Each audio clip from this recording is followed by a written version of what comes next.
வணக்கம்.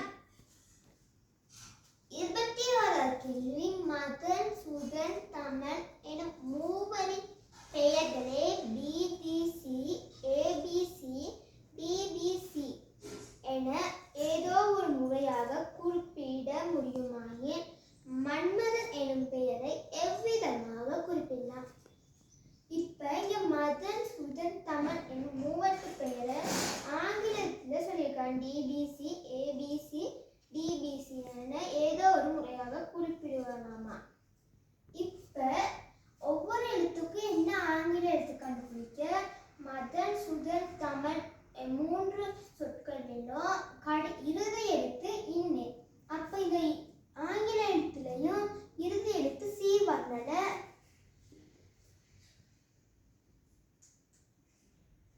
இன்னுக்கு சி. இப்ப இன்னுக்கு சி கண்டுபிடிச்சாச்சு. இப்ப மதன், சுதன், தமன்ல மதன்ல சுதன்லயும் இரண்டாவது த, தமன்ல முதலாவது எழுத்து. அப்ப இரண்டாவது எழுத்து வரது ஒரே இது ஏபிசி, டிபிசிலயும் இரண்டாவது எழுத்து பி வருது. அப்ப தக்கு பி. தக்கு பினா தமன்ல முதலுக்கு தல. அப்ப தமனுக்கு இது வரும் முதலுக்கு பி. அப்ப பிபிசி.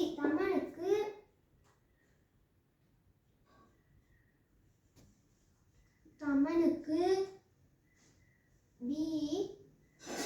பிடிசி. இப்ப தமனுக்கு கண்டுபிடிச்சாச்சு.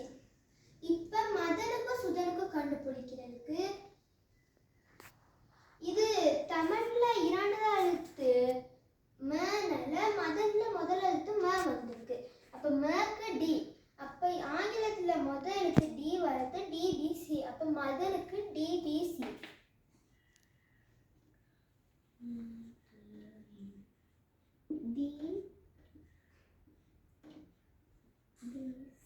அப்ப மதனுக்கும் கண்டுபிடிச்சாச்சு. மீதி இருக்கிறது சுதன், ஆங்கிலத்துல ஏபிசி. அப்ப சுதனுக்கு ஏபிசி.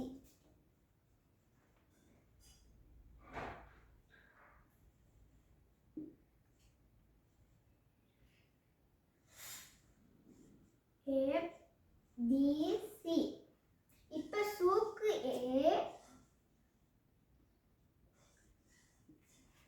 இது சூக்கு ஏ. அப்ப மன்மதன் எனும் பெயரை எவ்விதமாக குறிப்பிடலாம்னா, மண்ணுக்கு இதுல மதன்ல முதல் எழுத்து மவும் இறுதி எழுத்து இன்னவும். அப்ப ஆங்கிலத்துல மக்கு டியும் இன்னுக்கு சி. அப்ப மண்ணுக்கு டிசி. இப்ப மதனுக்கு பாக்குறதுக்கு மதன் டிபிசி.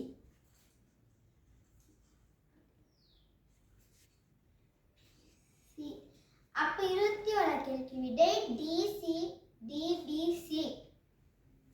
நன்றி.